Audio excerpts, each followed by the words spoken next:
Discover original के मुअज़्ज़ज़ सामीन अस्सलामु अलैकुम। मुअज़्ज़ज़ सामीन इकराम, आप सुन रहे हैं अलाओ और मैं हूं असद। इससे कबल आप अलाओ की 66 इकसात सुन चुके हैं। अब किस्त 67 मुलाहिज़ा फरमाए। लेकिन इससे कबल अगर आपने हमारे चैनल को सब्सक्राइब नहीं किया तो इसे सब्सक्राइब कर लें और बेल आइकन को क्लिक कर लें ताकि आपको तमाम तर वीडियोस मिलती रहा करें। और साथ ही वीडियो को लाइक करें, शेयर करें और कमेंट्स बॉक्स में अपनी आरा से हमें मुतल्ला करें। आइए दास्तां का आगाज करते हैं। हाँ, एक सोच मेरे दिमाग में दर आई थी कि मुझे इस इलाके में अगर रहना है तो अब आंखें खोल कर रहना होगा। दोपहर हो रही थी, आसमान पर बादलों के टुकड़े फैले हुए थे। न जाने ये आवारा बादल कहां से आ गए थे, शायद कहीं रात भटक गए थे। सारा दिन सोने के बाद मैं फ्रेश होकर डेरे पर आया। वहां बस्ती के 2-4 लोग बैठे हुए थे। मैं एक चारपाई पर बैठकर इनसे बातें करने लगा। ज्यादा वक्त नहीं गुजरा था कि जमान मोहल का फोन आ गया। मैं निकाल रिसीव करके हेलो कहा तो वो छूटते हुए बोला, वो छोटू राम तो बहुत बेगैरत निकला यार, क्या हुआ? मैंने हैरत से पूछा। उसने आज रिद्धि को इसलिए मारा है कि वो तुम्हारे पास क्यों गई? उसने गुस्से में कहा। ओह, मेरे मुंह से भी साख्ता निकला। चंद लम्हों बाद मैंने तहामुल से पूछा, तुम्हें कैसे पता चला? वहां से एक बंदे ने मुझे फोन पर बताया था, फिर मैंने बाद में तस्दीक भी की है। उसने न सिर्फ उसे मारा है बल्कि फोन वगैरह छीन कर उसे अपने घर भी ले गया है। जमान ने मजीद तफसील बताई। क्या करना चाहिए फिर उसका? मैंने राय चाही। कम से कम रिद्धि को छुड़वा तो लेना चाहिए। उसने अफसोस भरे लहजे में कहा, तुम इनकी बस्ती में जा सकते हो? मैंने पूछा। जाने को तो चला जाऊंगा लेकिन मैं वहां कुछ कर नहीं पाऊंगा। उसने बेचारगी से कहा। तो मैंने सोचते हुए पूछा, क्या ख्याल है हम खुद चलें या किसी को भेज दें? तुम जाओगे? बंदे भेज दूं तुम्हारे साथ? यार मैंने तुम्हें बताया है ना, मुझ में इतनी कुव्वत होती तो मैं खुद चला जाता। उसने कहा, मैं बंदे भेज देता हूं। मैंने इसरार करते हुए कहा, ये क्या, तुम तो मेरा इम्तिहान लेने लगे हो यार। उसने बेचारगी से कहा। तुम्हें इत्मीनान से बोला, तुमने बता दिया, अब मैं देख लेता हूं। ठीक है, उसने यूं कहा जैसे फंसी हुई जान बच गई हो। फिर कुछ देर इधर उधर की बातें करके फोन बंद कर दिया। मैंने वहीं बैठे सावरी को कॉल कर दी। उसने कॉल रिसीव की तो मैंने रिद्धि के बारे में बताया। मुझे मालूम है, उसने इत्मीनान से बताया। फिर फौरन ही बोली, मैंने कहा ना जैसे ही कुछ हुआ मैं खुद बताऊंगी जो करना है। ठीक है, मैंने कहा और फोन बंद कर दिया। न जाने क्यों मैं बेचैन हो गया था। अगरचे ये बात बड़ी मजाक का खेज थी लेकिन न जाने क्यों एक सोच आकर चली गई, कहीं ये सावरी अपने तौर पर फिरोजा तो नहीं बनना चाहती। मैं कुछ देर सोचता रहा लेकिन ये सोचने की बहरहाल बात जरूर थी कि उसने ये तजस्सुस क्यों रखा हुआ है, वो बताती क्यों नहीं थी। शाम ढल गई थी। मैं चारपाई पर लेटे लेटे थक गया था। मैं उठा और गेट की जानिब चल दिया। बाहर कच्ची सड़क पार करके मैं थोड़ा आगे गया तो मुझे जहांगीर की कॉल आ गई। कहाँ हो तुम? यहीं डेरे पर हूँ, खैरियत? मैंने पूछा। हम पांचों यहाँ गोपे पर हैं, तिक्के बना रहे हैं, आ जाओ अगर आना है तो।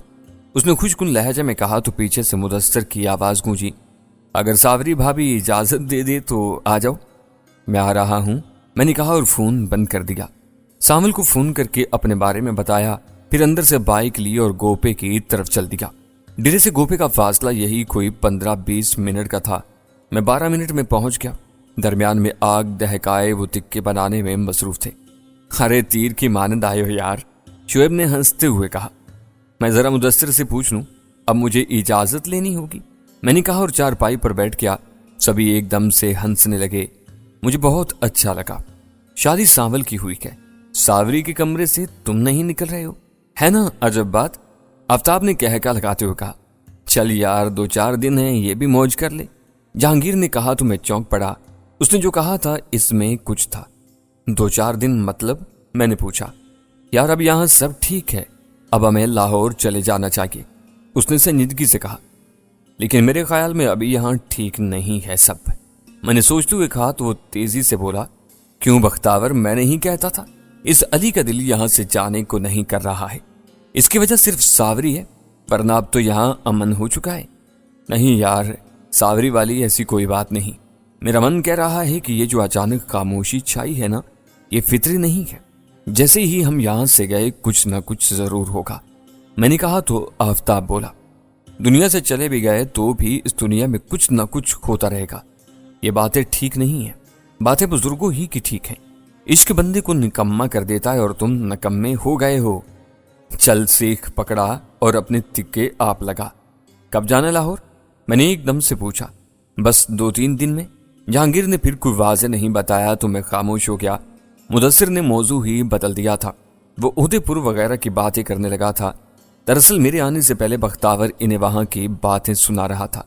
हमें वहीं बैठे आधी रात से भी ज्यादा वक्त गुजर गया। मुझे एहसास तो था लेकिन मैंने जानबूझकर कोई बात नहीं की, वरना फिर मुझे सावरी का ताना मिल जाता। जबकि इनकी बातें थी कि फैलती ही चली जा रही थी। अचानक मेरा फोन बज उठा। सहरा के सन्नाटे वाले माहौल में ये रिंगटोन की आवाज ने चौंकाया। मैंने स्क्रीन पर देखा तो इतने में मुदस्सिर की आवाज आई। शर्त लगा लो, सावरी भाभी का फोन होगा। इसी का है, बख्तावर ने स्क्रीन पर देखते हुए कहा। मैंने फोन कान से लगाते हुए हेलो कहा तो वो तशवीश भरे लहजे में बोली, वो रिधि है ना, उसे कुछ लोग उठा कर ले जा रहे हैं। अब ये तुम्हें पता होगा कि उसे कहां लेकर जा रहे हैं।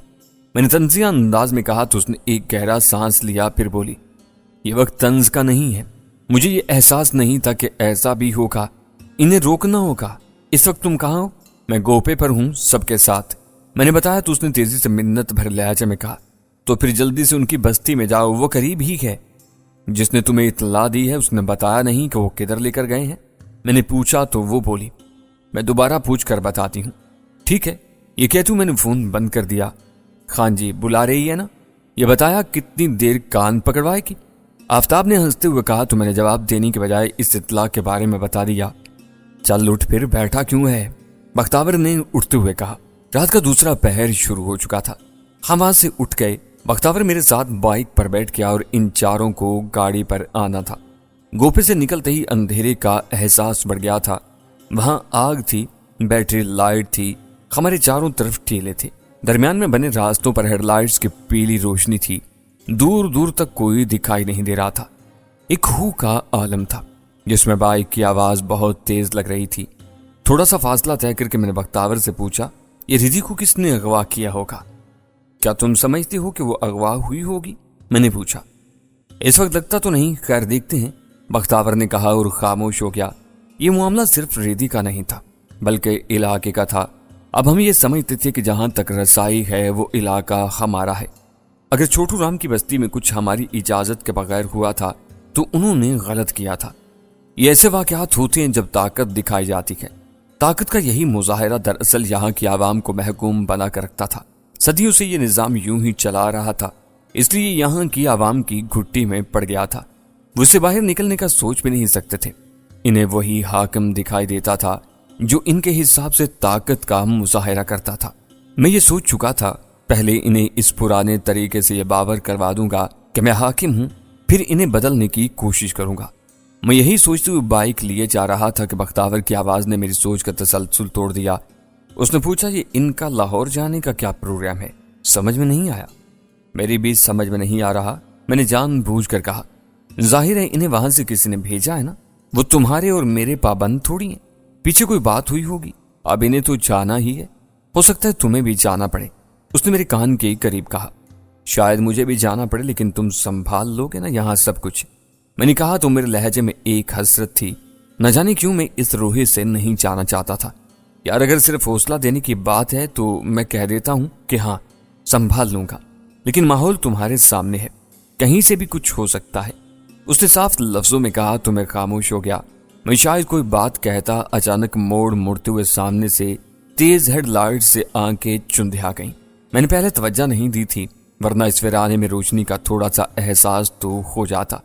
लम्हा लम्हा हम करीब आते चले गए।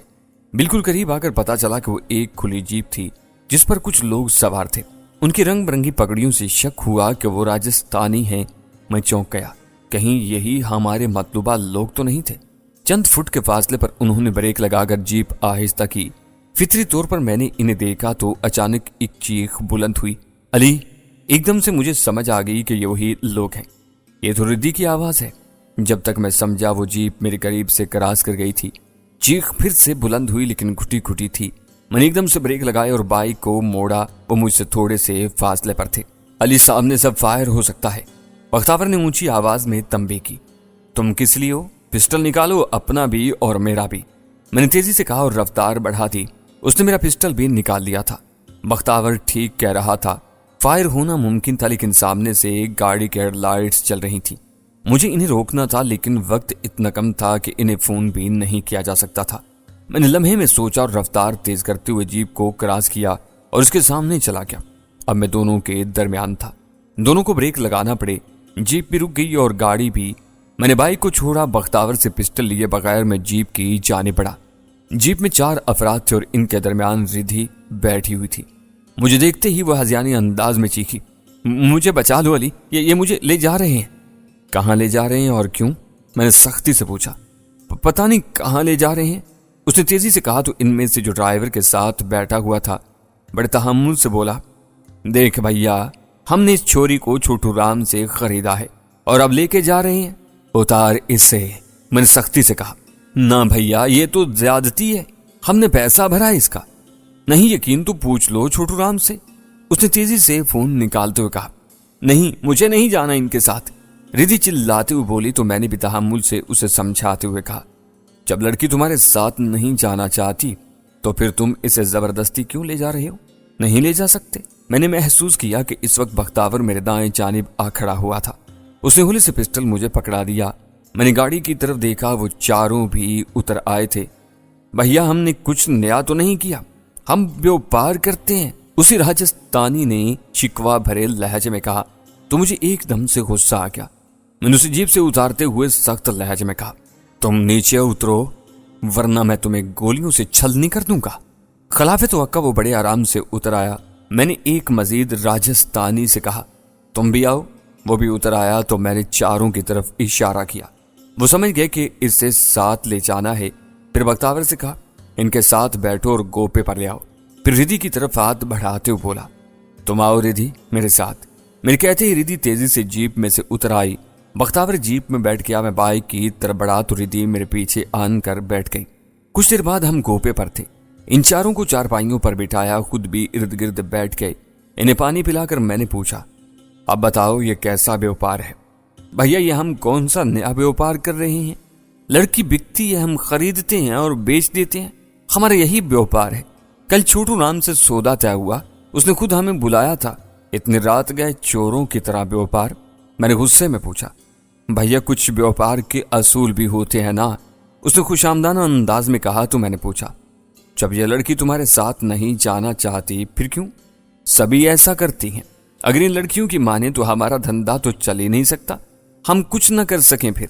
यह कहकर वो लम्हा भर रुका, गहरी सांस लेकर बोला, अब तुम लोगों ने कुछ लेना है तो बताओ और हमें जाने दो। मैंने अभी तुम्हें कुछ नहीं कहा तो इसका मतलब यह नहीं कि मैं इस लड़की को ले जाने दूंगा। यह भी नहीं जाएगी और तुम लोगों को भी सजा मिलेगी। मैंने गुस्से में कहा तो वह हैरत से मुझे देखने लगा। फिर सरसराते हुए लहजे में बोला, ये क्या कह रहे हो भैया? इनकी जीप से असलहा भी निकला है, आफताब ने बताया, और शराब की बोतलें भी। मुदस्सर बोला। तो मैंने रिद्धि की तरफ देखकर पूछा, तुम्हें छोटू राम ने मारा भी था? और हाँ ना, कल दोपहर से मार रहा है। मेरे बाप के आगे नोट फेंक के मुझे साथ लेकर अपने घर गया, वहां मुझे मारा। यही मनवाता रहा कि उसकी बात मान लूं, नहीं तो मुझे बेच देगा। मैं नहीं मानी तो उसने बहुत मारा मुझे। मैं दिखाऊं अपने जख्म, कितना मारा है मुझे। मैं फिर भी नहीं मानी तो इन व्यापारियों को बुलवा लिया। अली प्लीज मुझे बचा लो, ये मुझे नोच खाएंगे, वो हज़ियानी अंदाज में कहती चली गई। चलो तुम जाओ अंदर और जाकर आराम करो, मैंने उसे कहा। तो वो अंदर चली गई। तभी मैंने इन व्यापारियों से कहा, तुम्हें औरतों का कारोबार करते हुए शर्म नहीं आती? हमारा आज का व्यापार नहीं है भैया, पुरखों से है। लोग बेचते हैं तो हम खरीदते हैं। उसने नहायत बेशर्मी और ठटाई से दलील दी। फिर लम्हा भर सांस लेकर बोला, चल भाया, तुम हमें ये लड़की मत ले जाने दो, मगर हमारा रुपया वापस करवा दो, हम चुपचाप वापस चले जाएंगे। उसूली तौर पर इस लड़की को मैंने तुमसे छीन लिया है, इसका छोटू राम से कुछ लेना देना नहीं। हाँ, अगर तुम ये वादा करो कि दोबारा ये काम नहीं करोगे तो मैं रुपया वापस करवा सकता हूँ। मैंने इत्मीनान से कहा। तो वो तेजी से बोला, अगर ये बात है भाई तो फिर हमें जाने दो, लड़की रखो तुम, बात खत्म। चल ठीक है, दफा हो जाओ यहां से, मैंने कहा। तो बख्तावर सख्ती से बोला, अरे ये क्या, इन्हें छितर तो मारने दो, एमे जाने दे। चल मार ले छितर जितने मारने हैं, मैंने कहा। तो वो पांचों इन पर पिल पड़े। सामने से किसी ने मुजाहमत नहीं की, लेकिन इनकी चीखों पुकार हाय वाय की आवाजें निकलने लगी। यह मारा मारी सुनकर रिद्धि भी बाहर आ गई, वो भी इस धुनाई में शरीक हो गई। मैं इन्हें देखता रहा। शोएब के हाथ में तिक्के बनाने वाली सीख आ गई थी। उसने ऊंची आवाज में कहा, ओए रुक जाओ। सभी रुक गए। उसने सीख को आग में डाल दिया, साथ में दूसरी बड़ी सीखें भी आग में डाल दी। क्या करने लगे हो? मैंने पूछा। इनके पिछवाड़े पर निशान लगाऊंगा। सारी जिंदगी याद रखेंगे कि औरतों का व्यापार नहीं करना। शोएब ने अजीब अंदाज में कहा। उसने कुछ ज्यादा ही गुस्सा कर लिया था। औरतों का व्यापार करना बात थी भी इंतहाई अफसोसनाक। वो दोबारा से कोयले दहका कर सीखें गर्म करता रहा। कुछ देर बाद वो एक को लाता, इसके पिछवाड़े से कपड़े हटाता और सीख से दाग देता। सन्नाटे वाले माहौल में एक दर्दनाक, दिल दहलाने वाली चीख बुलंद होती, फिर सिसकियां और रोने की आवाजें गूंज उठती। शोएब इन पांचों को निशान ज़दा कर चुका तो इनकी तरफ देखकर बोला, अब जाओ, बल्कि भाग जाओ और कभी औरत के व्यापार का सोचना भी मत। इनमें से किसी ने भी पीछे मुड़कर नहीं देखा। वो तकरीबन भागते हुए गोपे के थड़े से उतरे, जीप में बैठे और लम्हों में गुम हो गए। अब क्या प्रोग्राम है? बख्तावर ने पूछा। जैसे तुम कहो, या फिर अपनी भाभी सावरी से पूछ लो। मैंने तंजिया लहजे में कहा तो एकदम से हंस दिया, फिर बोला, हाथ लगे इस छोटू राम का काम भी कर ही दे। मैंने कहा तो रिद्धि को गाड़ी में बिठाया। बख्तावर मेरे पीछे बैठा और हम छोटू राम की बस्ती की जानिब चल पड़े। रात का दूसरा पहर गुजर चुका था जब हम छोटू राम की बस्ती में पहुंचे। बस्ती क्या थी, कोई 10-15 कच्चे कोठे और इतने ही झोंपड़े नुमा गोपे थे। किसी घर की कोई चार दीवारी नहीं थी, बस थड़े बने हुए थे जिसे सेहन के तौर पर इस्तेमाल किया जाता था। हमने एक बबूल के दरख्त के पास गाड़ी रोक दी थी। रिद्धि बता, इस छोटू राम का घर कौन सा है? वो सामने। रिद्धि ने उंगली से इशारा करते हुए कहा। अगरचे अंधेरा था, इतनी समझ नहीं आती थी, लेकिन अंदाजा हो गया था। चंद मिनट बाद हम छोटू राम के घर के सामने जा रुके। बाकी लोग एक तरफ हो गए, मैं और रिद्धि दरवाजे के सामने थे। वो एक कच्चा कमरा था जिसका मैंने दरवाजा बजाया तो अचानक अंदर से आवाज आई, कौन है बे इस वक्त? तभी मैंने रिद्धि को इशारा किया तो उसने तेजी से कहा, दरवाजा खोल। अबे तू कैसे आ गई? उसके अंदर से हैरत भरी आवाज उभरी तो उसने जवाब दिया, छोड़ गए हैं वो मुझे, अब दरवाजा खोलो तो बताऊं, वरना मैं बापू के घर जा रही हूं, फिर इधर मत आना। लफ्ज उसके मुंह ही में थे कि अंदर का दरवाजा खुल गया। सामने एक लंबा तिरंगा बदहेत सा पक्की उम्र का शख्स धोती कुर्ता पहने खड़ा था। वो ऐसा ही था या मुलगजे अंधेरे में बदहेत नजर आ रहा था। इसने मुझे रिद्धि के साथ देखकर हैरत से पूछा, ये किसके साथ लाई है तू रिद्धि? बाहर आ। मैंने कहा उसके साथ ही मैंने उसके गिरेबान पर हाथ डाल दिया। उसने जोर लगाकर अपनी गिरेबान छुड़वाने की कोशिश की तो कुर्ता फट गया, लेकिन मैंने जो उसे झटका दिया था उसकी वजह से वो बाहर आन गिरा। कौन हो भाई तुम? उसने हैरत से पूछा। इतनी जल्दी तुम्हें बता दूं, तुमसे तो बहुत सारी बातें करनी है, लेकिन वहीं डेरे पर जाकर। मैंने कहा ही था कि बख्तावर आगे बढ़ा। इसे देखकर छोटू राम के औसान खता हो गए। बख्तावर ने कोई बात नहीं की। इसी का कुर्ता फाड़कर इसके हाथ बांध दिए। जहांगीर इसे पकड़कर गाड़ी की जानिब बढ़ गया। चल रिद्धि, तू जा अपने घर। मैंने कहा, नहीं अभी मुझे तुम लोगों के साथ जाना है। उसने अजीब सा लहजे में कहा तो मैंने उसे भी जाने का इशारा कर दिया। वो लोग चले गए तो मैं और बख्तावर उसके कमरे की तलाशी लेने लगे। कोई आधा घंटा लगा होगा हमें। इसके कमरे से काफी सारी मंशियात, 2 गन्स, 3 पिस्टल, कुछ कागजात, पासपोर्ट, सेल फोन, गैर मुल्की और मुल्की करेंसी और भारतीय करेंसी निकली। वो सब कुछ समेट कर हम बाइक पर डेरे की तरफ चल पड़े। मुझे हैरत इस बात की थी कि वहां कोई बंदा भी बाहर नहीं निकला था। क्या वो ऐसे बेसुध सोए हुए थे? वो नशा करते थे या फिर जानबूझकर बाहर नहीं निकले थे? वरना सन्नाटे भरे माहौल में तो हमारे जाने की आवाजें गूंजती हुई महसूस हुई थी। छोटू राम बंधा हुआ एक चारपाई पर बैठा था। सामने वाली चारपाई पर जहांगीर था। बाकी तीनों अंदर कहीं कमरे में थे। वहां रिद्धि दिखाई नहीं दे रही थी। वो अंदर सावरी के पास गई है। जहांगीर ने मेरे पूछने पर बताया तो मैं जहांगीर के साथ बैठ गया। मेरे सामने छोटू राम था। मुलगजे बल्ब की रोशनी में अब वो साफ दिखाई दे रहा था। मैं चंद लम्हे उसकी तरफ देखता रहा, फिर सख्त लहजे में पूछा, तुम ये औरतों को बेचने का धंधा कब से कर रहे हो? बहुत अरसे से, उसने उखड़े हुए लहजे में बताया। इन औरतों को भी बेच देते हो जो बिकना नहीं चाहती? मैंने तल्ख अंदाज में पूछा तो मेरी तरफ देखकर बोला,